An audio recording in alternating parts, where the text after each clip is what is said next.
Good morning दोस्तों। The फंडा box लेके आ चुका है 12 दिसंबर 2021 का न्यूज़पेपर एनालिसिस। आज का हमारा कोट है, science without religion is lame and religion without science is blind. Why? Because जब तक रिलीजन के पास या फेथ के पास लॉजिक या रीजन नहीं होगा तब तक हम ब्लाइंड हो जाएंगे। और अगर हम सिर्फ साइंस से चलते रहेंगे तो हमारी सारी होप्स कहीं ना कहीं टूट जाएंगी। तो दोनों चीजें एक दूसरे के परस्पर हैं। आज का हम न्यूज़पेपर देखेंगे। आज का हमारा पहला आर्टिकल है, India sends medical relief to Afghanistan. This is a part and parcel कि किस तरह से इंडिया अपनी सॉफ्ट पावर को बढ़ाना चाहता है। तालिबान के आने के बाद हमारे अफगानिस्तान से रिलेशंस वीक हो चुके हैं। हमें अफगानिस्तान से रिलेशंस कैसे ठीक करने हैं, किस किस कैटेगरी में ठीक करने हैं।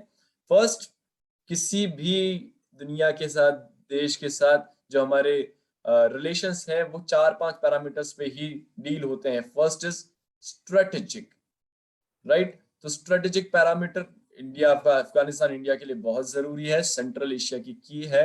हमारे नॉर्थ साउथ ट्रांसपोर्ट कॉरिडोर जो हमारा रशिया के साथ चल रहा है, सेंट्रल एशिया तक रीच बढ़ाएगा, उसका एक इंपॉर्टेंट पार्ट है चाबहार। चाबहार से अफगानिस्तान का हाईवे, अफगानिस्तान के हाईवे से आगे तक। इसका एक मैप देखेंगे दोस्तों। मैप बनाने की एक आदत डालिए। देखिए, जल्दी से एक रफ हैंड स्केच बना दीजिए। सपोजिंगली ये एक मैप बन गया। अब इस मैप के अंदर आप दिखा सकते हैं किस तरह से इंडिया यहाँ से जाएगा, यहाँ पे चाबर आ जाएगा, चाबर से आगे चलेगा डॉटेड लाइंस के थ्रू, और ये रशिया तक इसकी पहुंच हो जाएगी। So this is the NSTC. तो ये स्ट्रेटेजिक एक कारण हो गया। नेक्स्ट आते हैं हमारे और इकोनॉमिक कारण। इकोनॉमिक क्या है? इकोनॉमिक कारण है हमारे वहां पे इन्वेस्टमेंट्स क्या क्या चल रहे हैं। दूसरी चीज, हमारे वहां पे क्या क्या इंफ्रास्ट्रक्चर है। वो देश हमारे लिए किस तरह से उपयोगी हो सकता है? हर देश दो तरह से उपयोगी हो सकता है दोस्तों। पहला तरीका होता है जब देश कंज्यूमर बन जाए। तो यस, अफगानिस्तान कंज्यूमर बन सकता है और अभी भी है। वो हमारे बॉलीवुड इंडस्ट्री को कंज्यूम करते हैं, वो हमारे टीवी सोप्स को कंज्यूम करते हैं। वो कहीं ना कहीं कल्चरल कनेक्ट है इंडिया और अफगानिस्तान का। दूसरा तरीका होता है कि वहां के माइंस मिनरल्स हमारे काम आ सके।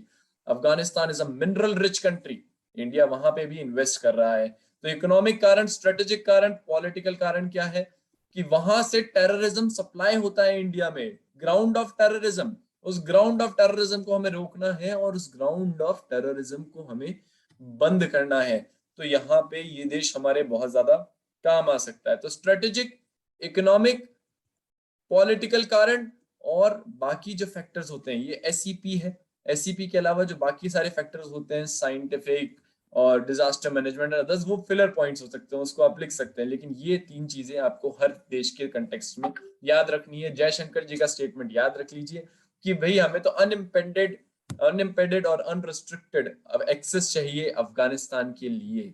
सो that's what India is looking for. हम आगे बढ़ते हैं। अगला हमारा US ban on para units stuns Dhaka. हमारे लिए क्या इंपॉर्टेंट है? रैपिड एक्शन बटालियन एक बांग्लादेशी फोर्स है, ठीक है। वहां पे बहुत सारे ह्यूमन राइट्स केसेस कॉज किए हैं इन्होंने, ठीक है। अगेन उनको, उसको यूएस ने फ्लैग किया है। फ्लैग किस तरह से किया है? वहां का एक मिग्नोत्स्की एक्ट है, और सॉरी प्रोनाउंसिएशन, उसके थ्रू इन्होंने इसको फ्लैग किया है। यहाँ पे जब हम नेक्स्ट देखते हैं तो अगली जो इंपॉर्टेंट चीज आ जाती है, ह्यूमन राइट्स को फ्लैग किया है। और 10 दिसंबर गया है तो United nation human right declaration की वर्षगांठ गई है। तो वो चीज इंपॉर्टेंट हो जाती है। कब हुआ था ये डिक्लेरेशन? 10 दिसंबर 1948 को। कहाँ हुआ था? पेरिस, फ्रांस में। क्या क्या है इसके अंदर? अगेन द सेम फंडा, एसईपी राइट्स। हर चीज में ये चीज जरूर याद रखिएगा, किसी भी आंसर में सोशल, इकोनॉमिक, पॉलिटिकल राइट्स। तो सोशल राइट्स आपकी कौन कौन सी है? पॉलिटिकल राइट्स, तो पॉलिटिकल राइट्स हम देखेंगे तो आर्टिकल 15 से लेके आर्टिकल 21 तक, 22 तक हमारी पॉलिटिकल राइट्स आएंगी इंडियन कॉन्स्टिट्यूशन की, ठीक है। और वो रिजेंबल करती हैं आपके United nation declaration of human rights को, क्योंकि ऑलमोस्ट हर जगह की राइट्स सेम होती हैं। जैसा कि कल के एपिसोड में हमने बात करी थी, ये फर्स्ट जनरेशनल राइट्स है। सेकेंड जनरेशनल राइट्स क्या होती है? सेकेंड जनरेशनल राइट्स होती है सोशल एंड इकोनॉमिक। तो सोशल और इकोनॉमिक राइट्स इंडिया में कहाँ है? सोशल राइट है आर्टिकल 23 से आर्टिकल 32 तक। और पॉलिटिकल इकोनॉमिक राइट्स का है, यस, हमारे डीपीएसपी में। तो ये भी हमारी यूनाइटेड नेशन और राइट्स की एक इंपॉर्टेंट हिस्से हैं। सो हम नेक्स्ट हमारे आर्टिकल पे चलते हैं।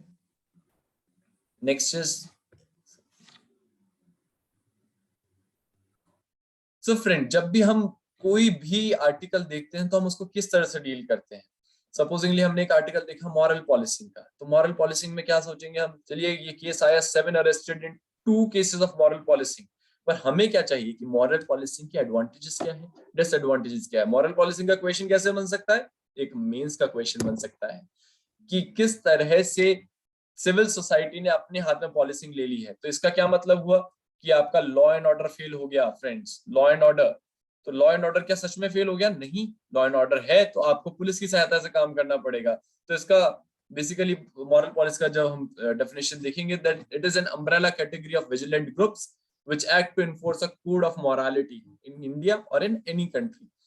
तो इसके बेटर एग्जांपल तरीके क्या हो सकते हैं, कम्युनिटी पॉलिसिंग, ठीक है, या तो आप कम्युनिटी पॉलिसिंग की तरफ जाइए, जैसे कि एग्जाम्पल लिखिए हर चीज के साथ, हर एक चीज में एग्जाम्पल लिखिए, जैसे कि मैत्री और फ्रेंड्स, या मोहल्ला पॉलिसिंग जिसमें आप पुलिस की हेल्प कर रहे हैं, आप लॉ को अपने हाथ में नहीं ले रहे, आप पुलिस की हेल्प कर रहे हैं।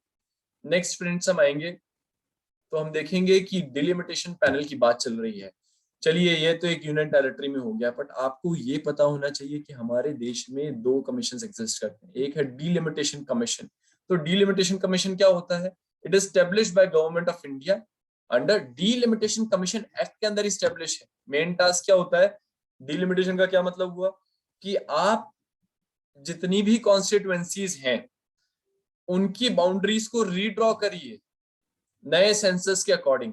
बट हम ये बहुत टाइम से क्यों अवॉइड कर रहे थे, क्योंकि हम 1971 सेंसस पे बहुत टाइम से टिके हुए थे। और इस सेंसस पे ही क्यों टिके हुए थे, हम क्यों अवॉइड कर रहे थे, क्योंकि कहीं ना कहीं अगर हम इस तरफ चले जाएंगे कि पॉपुलेशन जैसे जैसे बढ़ती जाएगी, हम कॉन्स्टिट्यूएंसीज को डिलिमिट करते जाएंगे, तो उससे क्या परेशानी होगी, उससे परेशानी होगी लोग पॉपुलेशन बढ़ाने की तरफ ध्यान देंगे अपनी कॉन्स्टिट्यूएंसी अपने उस तरीके से। तो इसलिए हम इस चीज को अवॉइड करते हैं। नाउ 84th कॉन्स्टिट्यूशन अमेंडमेंट के थ्रू 2026 में होना है और उसके बाद डिलिमिटेशन होगा। हमने जस्ट मैग्नेट्स्की एक्ट की बात करी थी ऊपर बांग्लादेश के साथ, वो यहाँ पर है। नाउ नेक्स्ट जब हम मूव करेंगे तो हम देखेंगे Punjab move supreme court against extended BSF area. तो ये एक्सटेंडेड बीएसएफ एरिया क्या है भाई, बॉर्डर जो भी होता है वहां पे बॉर्डर के 15 किलोमीटर अंदर अंदर तक बॉर्डर सिक्योरिटी फोर्स को अथॉरिटी होती है कि वो proper law and order establish करें, किसी भी इंसान को सर्च करें, कुछ सीज होता है तो वो सीज करें। तो अब सेंट्रल गवर्नमेंट ने क्या किया, वो एरिया 15 किलोमीटर से बढ़ा के 50 किलोमीटर कर दिया along India Pakistan international border. तो पंजाब ने बोला कि भाई कंकरेंट लिस्ट में there is a article concurrent list. अच्छा, लिस्ट कहाँ होती है हमारी, जो ये बताती है कि स्टेट्स के पास कौन से पावर है, सेंटर के पास कौन से पावर्स है, वो है हमारे शेड्यूल 7 में, शेड्यूल 7 ऑफ इंडियन कॉन्स्टिट्यूशन। तो शेड्यूल 7 में 3 तरह की लिस्ट है, union list, state list and concurrent list.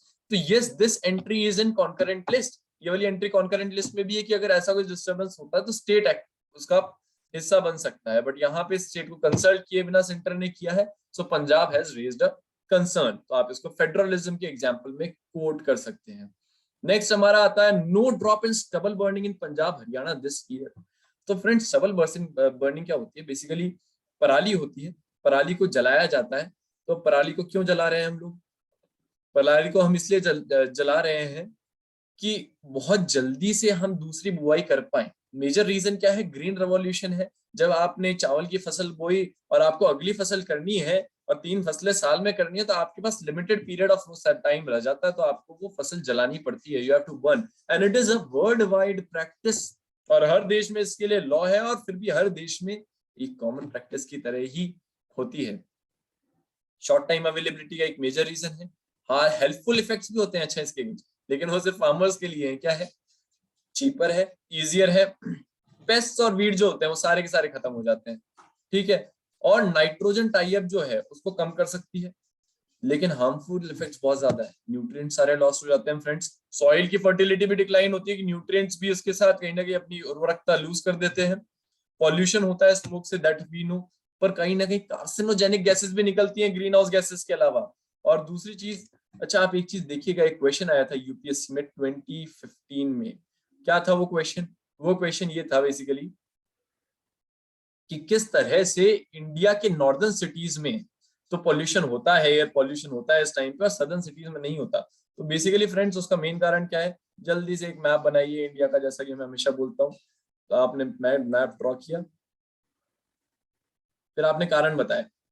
दो तीन इंपॉर्टेंट कारण रहते हैं। पहला कारण क्या है, पहली चीज तो एक कोस्टल सिटी है, तो लैंड सी ब्रीज चलती है बाकी के मेट्रोज में, ठीक है। और यही क्यों होता है, यहाँ होने के मेजर रीजन क्या है, पहली चीज ये पराली जलाने का प्रमुख केंद्र है, यहाँ पे पराली जलाई जाती है।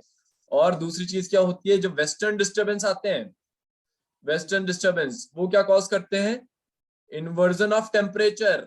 इन्वर्जन ऑफ टेम्परेचर में क्या होता है, नीचे की हवा नीचे रह जाती है। तो नीचे की हवा नीचे रह जाती है मतलब डेली क्या होता है कि जो भी आपकी नीचे की गर्म हवा होती है, जो भी आपका नीचे का पोल्यूशन होता है, वो हवा में उठता है, और हवा में उठ के फिर वापस से फॉल करता है स्टेबल होके। तो इस वजह से नीचे आपको पोल्यूशन दिखाई नहीं देता। लेकिन विंटर्स में क्या होता है, क्योंकि इन्वर्जन हो गया और स्टेबल क्लाइमेट बन गया, तो ऊपर की हवा ऊपर, नीचे की हवा नीचे, तो जितना भी स्मॉग है वो इकट्ठा हो जाता है। और ये जो पराली वाला धुआं भी है, ये आके यहाँ पे ये वेस्टर्न डिस्टर्बेंसेस के साथ आता है। वेस्टर्न डिस्टर्बेंस इस साइड से आया, कैरी करते हुए आया, या पंजाब से कैरी करते हुए दिल्ली पहुंचा, और यहीं पे आके इसने हॉल्ट मार दिया।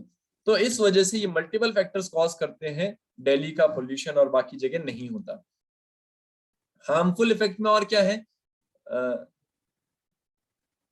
पॉल्यूशन तो हो गया। अच्छा, आपके जो बाकी का इंफ्रास्ट्रक्चर है उसको भी डैमेज हो सकता है, कहीं ना कहीं फायर स्प्रेड हो सकती है। अच्छा, ऑल्टरनेटिव क्या है फ्रेंड्स, जब भी हम सोल्यूशन लिखें तो हम फ्यूचर एग्जांपल्स दें, हम ऑल्टरनेटिव दें। ऑल्टरनेटिव क्या है, एग्रीकल्चर रेजिड्यूज। अच्छा, अब ये देखिए मल्चिंग हो जाएगी इससे, कि इसके जो छोटे छोटे दाने, क्योंकि एक हैप्पी सीडर बनाया है।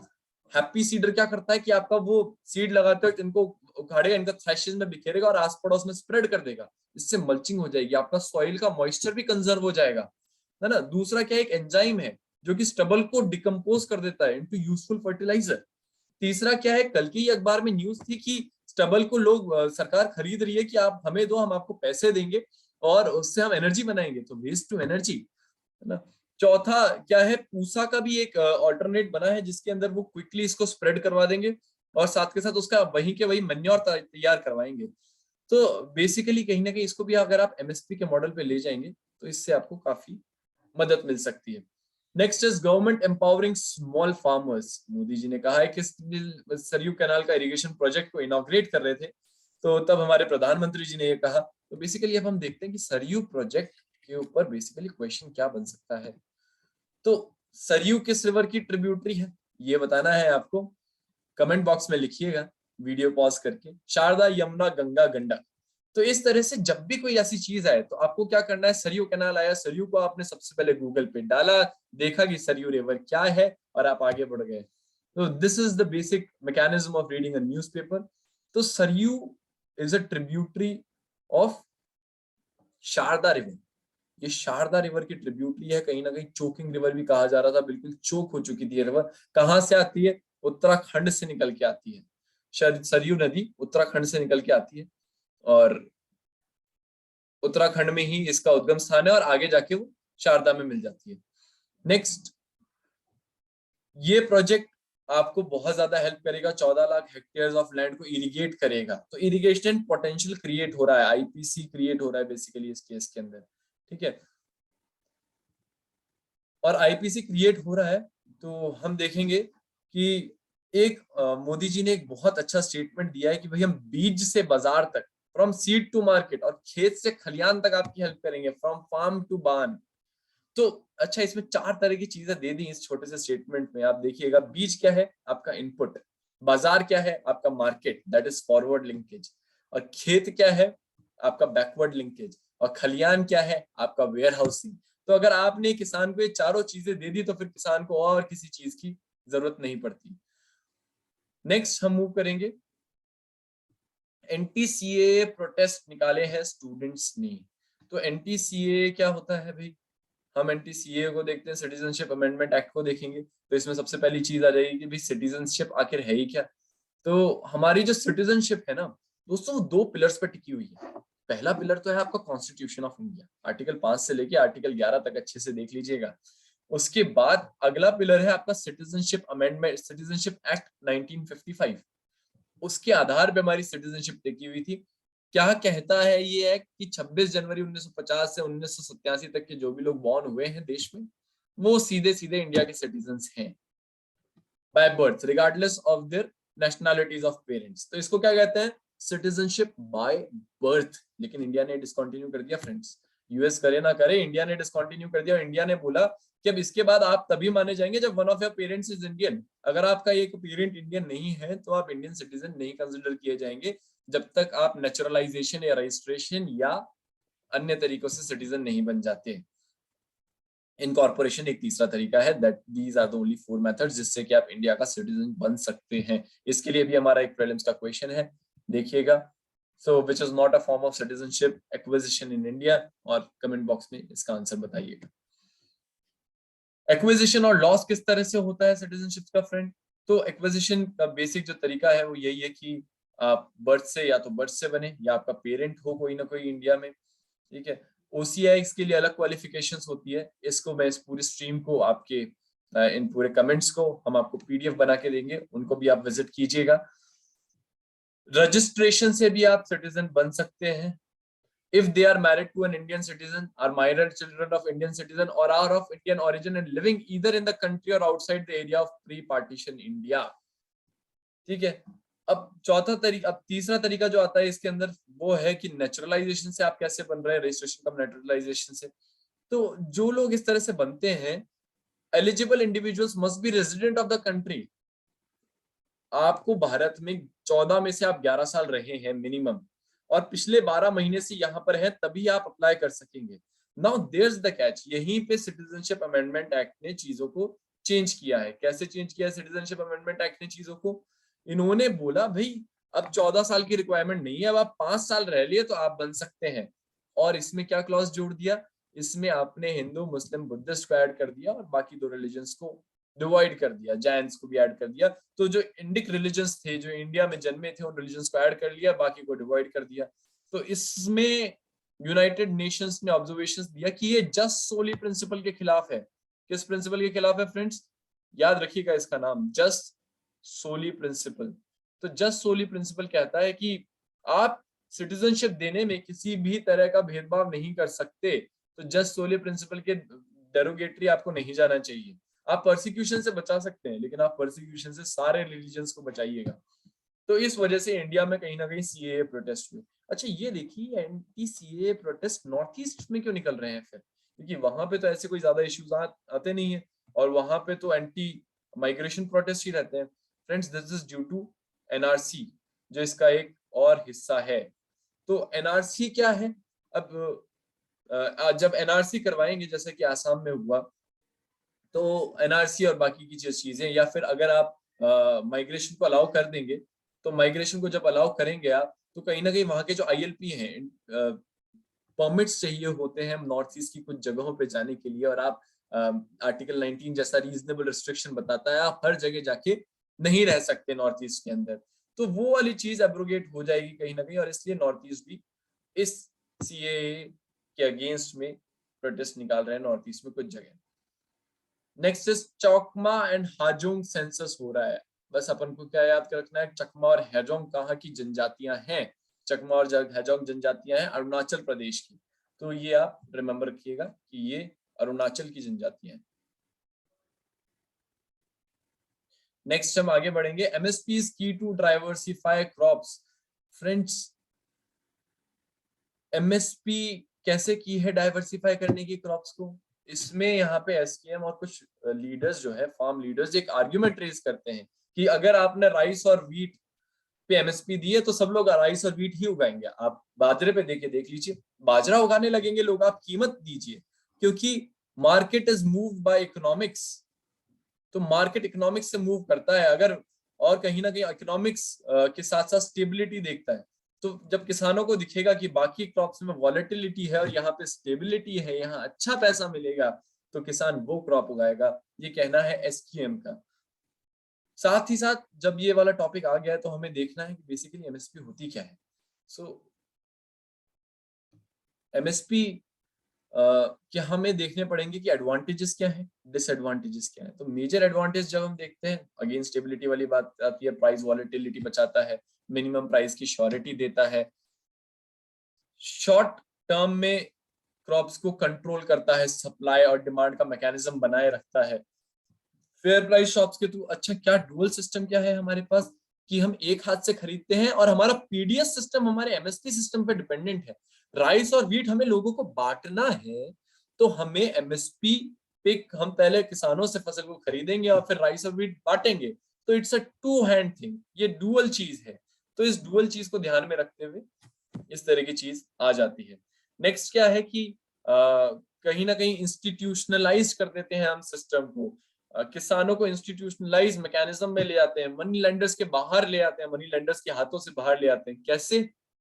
किसान पहले मनी लेंडर से पैसे देता था, उन्हीं को क्रॉप दे देता था और वहां पर ही आगे बेचा करते थे। तो अब क्या हो गया है, किसान सीधा मंडी में अपनी एमएसपी की रेट लेके पहुंच रहा है और अपनी एमएसपी की रेट लेना चाह रहा है।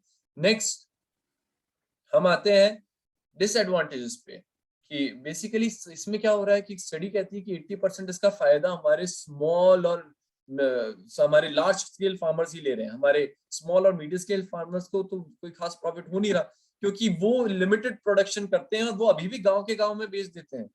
दूसरी चीज क्या है, कंपटीशन तो किल हो जा रहा है, अब फेयर मार्केट प्रैक्टिसेस को होने ही नहीं दे रहे। तो उस वजह से क्या हो रहा है कि बाकी की जो क्रॉप्स हैं जहां पे अच्छे इंसेंटिव्स मिल सकते हैं, तो स्टेबिलिटी की वजह से फार्मर्स उन क्रॉप्स की तरफ नहीं जा रहा। तो जब वहां नहीं जा रहा तो उसकी वजह से इश्यूज हो रहे हैं। अच्छा, इसीलिए कहा गया एक स्टेटमेंट कि ये ग्रीन रेवोल्यूशन नहीं है, now it has turn into the red face of green revolution. तो red face of green revolution friends, ये वंदना शिवा का एक स्टेटमेंट है।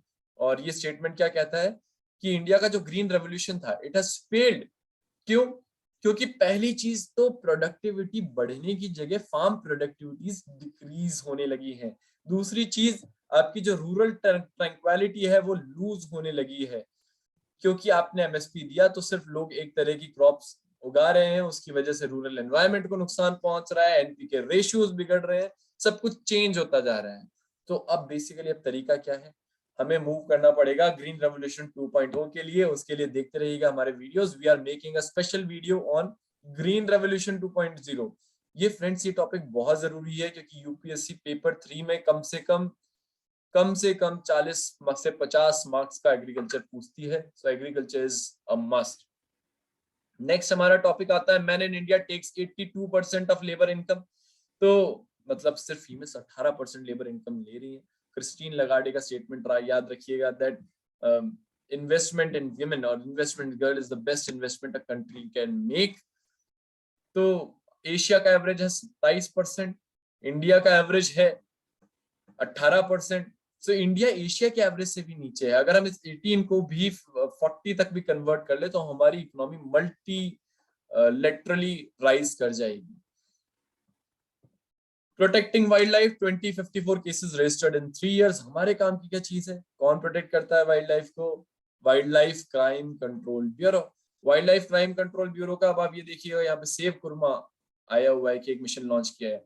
ये प्रीलिम्स में हमारे क्वेश्चन ऑलरेडी पूछा जा चुका है। तो इस तरह के क्वेश्चंस प्रेडिक्टेबल हैं। और क्या क्वेश्चन हो सकते हैं? Operation turtle shield, operation soft gold. सो ऑपरेशन सॉफ्ट गोल्ड एक इंपॉर्टेंट क्वेश्चन इसलिए है कि नेम से प्रेडिक्ट नहीं हो पा रहा है। सॉफ्ट गोल्ड किसको कह रहे हैं? ये शहतूश की जो शॉल्स बनती है चीरू वुल से, उसको ये कह रहे हैं soft gold, operation soft gold. तो उसको बचाने के लिए और इसकी तस्करी को बचाने के लिए ये मिशन लॉन्च किया गया है। नेक्स्ट क्या है? Pinaka extended range rocket system tested. Basically Pinaka क्या है? पिनाका एक rocket launcher, multi barrel rocket launcher system है और इसको टेस्ट किया गया है। नेक्स्ट हम आते हैं, G7 puts up United front against Russia. तो G7 क्या है दोस्तों? G7 is a group of 7, international intergovernmental political forum. कौन कौन सी कंट्रीज है, ये इंपॉर्टेंट है। इसमें ऑप्शंस देके पूछ लिया जाता है कि इनमें से कौन कौन सी कंट्रीज G7 का पार्ट नहीं है। कंट्रीज कौन कौन सी है? Canada, France, Germany, Italy, Japan and United kingdom and United states. G8 था, रशिया था, निकाल दिया। G7 क्यों फॉर्म हुआ, हिस्ट्री सुन लीजिए। 1971 में आई आपकी ऑयल क्राइसिस। ऑयल क्राइसिस क्यों आई, ईरान में हुआ, इस्लामिक रेवोल्यूशन के आसपास का कुछ टाइम चल रहा था, पॉलिटिकल अनस्टेबिलिटी चल रही थी वहां पे। उस टाइम पे आपका ये जो था ओपेक कंट्रीज जो थे, इन्होंने एक कार्टेल फॉर्म करके और प्राइसेस को राइज करना शुरू किया। तो इस कार्टेलाइजेशन के अगेंस्ट में बना G7 कि इस कार्टेलाइजेशन को रोका जाए, डिमांड एंड सप्लाई मैकेनिज्म्स को प्रॉपर किया जाए। अच्छा, G7 कंट्रीज की खास बात क्या है, ये आप ये देखिए 60% ऑफ ग्लोबल नेट वेल्थ, इनके पास 60% ऑफ ग्लोबल नेट वेल्थ है, विच इज अप्रोक्सीमेटली $317 ट्रिलियन। और 1973 के ऑयल क्राइसिस के आसपास इसका उद्भव हुआ था। और जो G8 8वां देश था इसके अंदर रशिया, अब ये लोग उसी के अगेंस्ट लामबंद हो चुके हैं। नेक्स्ट, जो अभी रिसेंट डेमोक्रेसी समिट स्नब हुआ है, तो यूएस डेमोक्रेसी को चाइना ने बोला ये तो वेपन ऑफ मास डिस्ट्रक्शन है, हमारी है डेमोक्रेसी, पीपल्स डेमोक्रेसी। नेक्स्ट जब हम आएंगे तो हम ये देखेंगे कि अभी वापस से बार बार बूस्टर डोज के ऊपर रेगुलर इश्यूज चल रहे हैं। तो अभी हम उसका जब तक डिटेल में एनालिसिस नहीं हो जाता तब तक हम उसको लेट गो करते हैं। नेक्स्ट आता है हमारा dark matter, galaxy with no dark matter. So basically dark matter क्या है फ्रेंड्स, डार्क मैटर है कि बहुत सारे देश हैं और बहुत सारी हमारा जो यूनिवर्स है वहां पे 68% डार्क एनर्जी है, 27% डार्क मैटर है। एक्चुअली जो हमें दिखता है, जो प्लैनेट, जो स्टार्स और जो सब कुछ हम फील कर सकते हैं, वो सिर्फ 5% कॉन्स्टिट्यूशन करता है। तो जो हमें नहीं दिखता वो या तो डार्क मैटर है या डार्क एनर्जी है। तो अच्छा, क्या है डार्क मैटर, तो हम ये नहीं बता सकते कि डार्क मैटर क्या है क्योंकि हमने देखा ही नहीं, पर हम ये बता सकते हैं डार्क मैटर क्या नहीं है। तो पहली चीज, डार्क मैटर स्टार्स प्लैनेट्स नहीं है क्योंकि वो हम देख पा रहे हैं। दूसरी चीज, it is not in the form of dark clouds, जो कि पहले बोला गया कि भाई ये बारियंस हैं और ये पार्टिकल्स लाइक बारियंस के बने हुए हैं, तो नहीं, वो डार्क क्योंकि वो पार्टिकल्स हैं उसके अंदर और वो बारियंस हैं, तो वो भी नहीं है। तीसरा, डार्क मैटर एंटी मैटर नहीं है क्योंकि हम उसकी यूनिक गामा रेस को नहीं देख पाते। सो बेसिकली जो ये सब नहीं है, और ब्लैक होल तो है ही नहीं, तो जो ये सब नहीं है वो डार्क मैटर है। तो बेसिकली ये प्रीलिम्स पर्सपेक्टिव की तरफ से बताया गया एक पॉइंट है। नेक्स्ट हम आते हैं हमारे 5G यूज इम्पैक्ट फ्लाइट्स की तरफ। तो 5G पहली चीज क्या होता है हम ये देखेंगे कि व्हाट इज 5G। तो पहली चीज, 5G 4G से कैसे अलग है, क्या क्या करने के लिए 5G आ रहा है। भैया बेसिकल बात यह है कि 5G आ रहा है लेटेंसी को कम करने के लिए। देखिए 100 टाइम्स लेटेंसी रिड्यूस कर रहा है, डाउनलोड स्पीड 10 टाइम्स बढ़ा रहा है। बेस स्टेशंस जो है आपके, वो सेल टावर की जगह स्मॉल सेल्स बन जाएंगे, छोटे छोटे छोटे छोटे सेल्स। और OFDM एनकोडिंग जो है 20 MHz चैनल्स की जगह 100 to 800 MHz चैनल्स हो जाएगी। सेल डेंसिटी भी 100 टाइम ज्यादा रहेगी 4G से। तो मतलब हर चीज में विन विन सिचुएशन। और क्या है, ये टेक्नोलॉजी किस चीज पे आधारित है उस चीज को देख लेते हैं कि भाई आपकी टेक्नोलॉजी में ऐसा क्या है। सो बेसिकली OFDM के नए मैकेनिज्म के साथ आ रहा है, न्यू स्टैंडर्ड आ रहा है 5G new radio that aims to replace LTE। 5G NR will build off LTE's best capabilities and bring new benefits। और उसके अलावा एक इंपॉर्टेंट चीज जो इसके अंदर है, जो आपको ध्यान में रखनी है, 5G एक नई फ्रीक्वेंसी सिस्टम पे ऑपरेट करेगा। वो क्या है, millimetre wave system, MW system पे ये ऑपरेट करेगा। तो बेसिकली हमने डिफरेंस तो देख लिया, हमने ये देख लिया कि किस किस चीज को ये बेहतर कर रहा है। लेकिन अब इसमें परेशानी क्या है, पहली चीज जो परेशानी आई वो 8 से 10 महीने पहले रिपोर्ट की गई कि बर्ड्स की जो है डेथ हो सकती है इसके अंदर, बर्ड्स कहीं ना कहीं इसके अंदर इम्पैक्ट कर सकती है। तो अगर बर्ड्स को इम्पैक्ट होगा क्योंकि वो रेडिएशंस जो है इसके स्मॉल सेल्स मैकेनिज्म या OFDM मैकेनिज्म वो बर्ड्स को इम्पैक्ट कर रही है। तो पहला तो एनवायरमेंटल कंसर्न है आपका। दूसरा, US डायरेक्टर्स ने एक और कंसर्न रेज किया कि आपकी जितनी भी फ्लाइट्स हैं वो जो सिस्टम्स यूज करती हैं वो 5G की वेवलेंथ के आसपास है।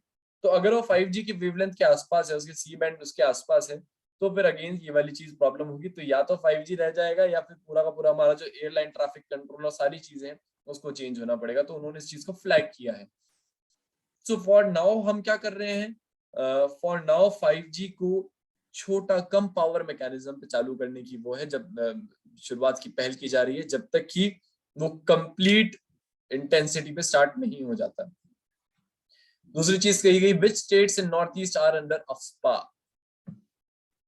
तो वही ठीक है, कल अब 3-4 दिन से अफ्स्पा बहुत ज्यादा न्यूज में है। Why in news? आप किसी भी आंसर की शुरुआत 2-3 तरीकों से कर सकते हैं फ्रेंड्स, जब आप इंट्रोडक्शन दे रहे होते हैं 10 मार्क्स का। पहली चीज होती है कोई भी आप फैक्ट लिख दीजिए, this is a fact about जो क्वेश्चन आपने पूछा है।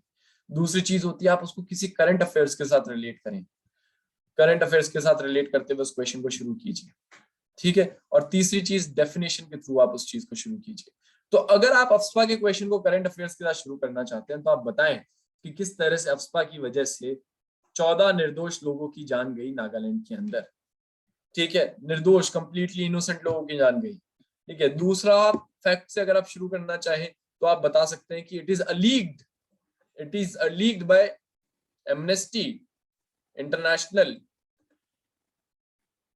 कि 80% यहाँ पे जो अफ्स्पा है, अफ्स्पा के जो भी जो एक्शंस है वो अगेंस्ट में ही होते हैं। डेफिनेशन से डेफिनेटली आप स्टार्ट कर सकते हैं। तो ओरिजिन ऑफ अफ्स्पा बताइए। 1947 में दोस्तों 4 ऑर्डिनेंस आए, क्योंकि बहुत ज्यादा एरिया डिस्टर्ब चल रहा था, इतनी सारी चीजें हो रही थी, तो लेकिन वो ऑर्डिनेंस रिपील हो गए 1957 में। लेकिन उसके बाद भी जरूरत पड़ी तो फिर एक armed forces special power act आया 1958 में, लेकिन ये आया सिर्फ असम और मणिपुर के लिए। सब्सिक्वेंटली धीरे धीरे most of the north east और जम्मू एंड कश्मीर और पंजाब पहले आया था फ्रेंड्स, पंजाब में बाद में अफ्स्पा रिपील कर दिया गया, और उसके बाद 1980s में, लेट 1980s में आपका जम्मू एंड कश्मीर में अफ्स्पा आया। तो अब नॉर्थ ईस्ट के मैक्सिमम पार्ट में है। अब कहां पे? अभी हाल की सिचुएशन में होल ऑफ आसाम और नागालैंड, ठीक है। त्रिपुरा में था, त्रिपुरा में रिपील कर दिया। कब रिपील किया? 2015 के आसपास रिपील कर दिया गया। मेघालय में था, मेघालय में कब रिपील किया? 2018 में रिपील कर दिया। अब कहां कहां बचा है? आसाम, नागालैंड, मणिपुर, कुछ पार्ट्स ऑफ अरुणाचल प्रदेश। तो बेसिकली इन सारी जगहों पे, इन 4 जगहों पे पड़ा बचा है। क्या प्रोविजन है? It empowers the governor of any state or administrator of a union territories कि वो किसी भी एरिया को डिस्टर्ब एरिया घोषित कर सकता है। कौन करता है? याद रखिएगा, गवर्नर ऑफ एनी स्टेट करता है और यूनियन टेरिटरी का एडमिनिस्ट्रेटर करता है। ये मत बोल दीजिएगा कि प्रेसिडेंट करता है, ये कंफ्यूजिंग क्वेश्चन है। This act allows arrest and search of any premises without a warrant in notified area and recovery of any confined persons. तो बेसिकली अब क्यों रिपील की मांग हो रही है? क्योंकि इम्प्यूनिटी देता है। एक जो फेमस नेम है वो है इराम शर्मिला का, मणिपुर की जो एक्टिविस्ट हैं, वो अनडेफिनेट इंडेफिनेट फास्ट पे चली गई थी और उन्होंने रिसेंटली 2016 में उसको तोड़ा, खत्म किया। गवर्नमेंट ने एक 5 मेंबर कमेटी अपॉइंट करी थी, बीपी जीवन रेड्डी, उन्होंने भी बोल दिया कि भाई आप अफ्स्पा को रिपील कर दो। सेकंड एआरसी ने भी बोल दिया कि भाई आप अफ्स्पा को रिपील कर दो। इन्होंने तो अल्टरनेटिव भी दे दिया फ्रेंड्स, इन्होंने बोला सेकंड एआरसी ने कि आप अफ्स्पा को रिपील करके इसके छोटे मोटे जो प्रोविजंस आपको चाहिए वो किसी और एक्ट में डाल दो, पर ये इसका नेम से किसको रिमूव कर दो। सो अभी अफ्स्पा में ये चल रहा है और रेगुलर चल रहा है, तो this year AFSPA is most probable question. So friends, आज के लिए इतना ही। हम दोबारा मिलेंगे फंडा बॉक्स के साथ न्यूज़पेपर एनालिसिस में। आज से पहले, चलने से पहले, आज के इंपॉर्टेंट जो मेजर क्वेश्चंस हैं मेंस के, वो हम देख लेते हैं। Major features of 5G technologies बताइए, अभी बताए गए। अफ्स्पा एक पीस मिल फीचर था जो परमानेंस में आ गया, इसको डिस्कस कर दीजिए। Female education is the best investment a nation can make, comment. इसमें आप फैक्ट से इस क्वेश्चन को एलैबोरेट कीजिए, बहुत इंपॉर्टेंट है। Next, MSP is the bed rock of green revolution, critically analyse. तो एमएसपी के बारे में अच्छाइयां बताइए, बुराइयां बताइए और इसका ऑल्टरनेट बताइए। तो लास्ट में हमारी कोट रहेगी, an investment in knowledge always page the best interest. ये हमें हमेशा से दिखता है कि नॉलेज और स्किल्स में जो इन्वेस्टमेंट होता है उसका सबसे ज्यादा इंटरेस्ट और उसका सबसे ज्यादा फायदा मिलता है। दोस्तों, आज के लिए इतना ही। आप सभी का बहुत बहुत धन्यवाद।